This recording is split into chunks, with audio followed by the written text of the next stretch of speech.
2022 সালের TET qualified বেকার যুবক যুবতীদের এখনও নিয়োগ করা হয়নি। টেট উত্তীর্ণদের সবাইকে একসঙ্গে নিয়োগের দাবিতে শুক্রবার ফের একবার তারা আগরতলায় শিক্ষা ভবনের সামনে বিক্ষোভ দেখায়। তাদের মধ্যে মহিলাদের সংখ্যাও ছিল উল্লেখযোগ্য সংখ্যক। 2022 সালে 3,900 জন পরীক্ষার্থীদের মধ্যে মাত্র 362 জন উত্তীর্ণ হয়েছে, কিন্তু তাদের এখনও নিয়োগ না করে হতাশ হয়ে পড়েছেন তারা। এর আগেও বহুবার একসাথে নিয়োগের দাবিতে বিভিন্ন জায়গায় বিক্ষোভ প্রদর্শন করেছেন তারা। এদিন রাজ্যের শিক্ষামন্ত্রী তথা মুখ্যমন্ত্রীর দৃষ্টি আকর্ষণ করেন তারা যেন তাদের অতিসত্বর নিয়োগ করা হয়। হাতে প্ল্যাকার্ড নিয়ে বিক্ষোভ দেখান তারা। কেন নিয়োগ করা হচ্ছে না সেই বিষয়ে কোনো সদুত্তর নেই দপ্তরের কাছে। এখন কবে নাগাদ টেট উত্তীর্ণদের নিয়োগ করা হবে সেটাই দেখার। 22 সালে টেট কেন্দ্রীদের মধ্যেই একজন। আজকে বিগত 1.5 বছর হয়ে গেছে।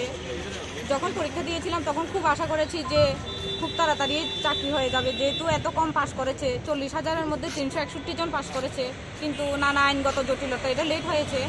এখন কোনো আইনগত জটিলতা নেই, কিন্তু তবুও আমাদের কোনো কিছুই আমাদের আশ্বাস দিচ্ছে না। অনেকবার সিএম স্যারের সাথে দেখা করার জন্য আমরা অ্যাপয়েন্টমেন্ট নিয়েছিলাম, কিন্তু উনি তো আমাদের সাথে দেখাই করছেন না।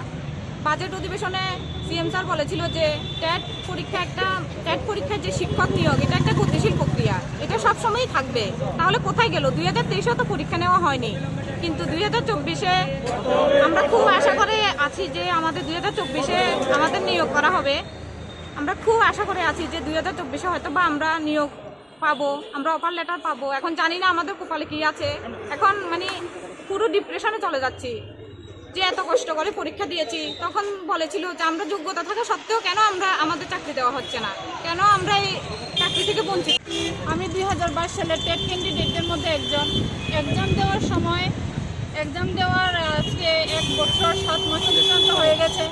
এক্সাম দেওয়ার সময় যে বয়সটা ছিল এখনও আর সেই বয়সটা আমার আটকে নেই, বয়সটা বাড়ছে। বিগত দিনেও আমরা অনেক ক্ষেত্রে দেখতে পেয়েছি যে নিয়োগে দেরি হওয়ার জন্য অনেকের বয়স অতিক্রান্ত হয়ে গেছে, তো যার জন্য তারা কোয়ালিফাই করেও অফার লেটার পায়নি।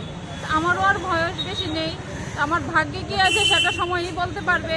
আমি 2 বাচ্চার মা, সংসার সামলিয়ে অনেক কষ্ট করে পড়াশোনা করেছি, পাশ করেছি, টেট পাস করেছি। তো এত দূর এসেও যদি বয়স উত্তীর্ণ হওয়ার কারণে আমি অফার লেটার পাওয়া থেকে বঞ্চিত হই, তবে আমার মতো হতভাগ্য আর কেউ থাকবে না।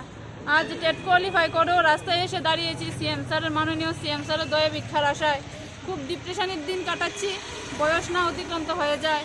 মাননীয় bureau report, news tele Bharat.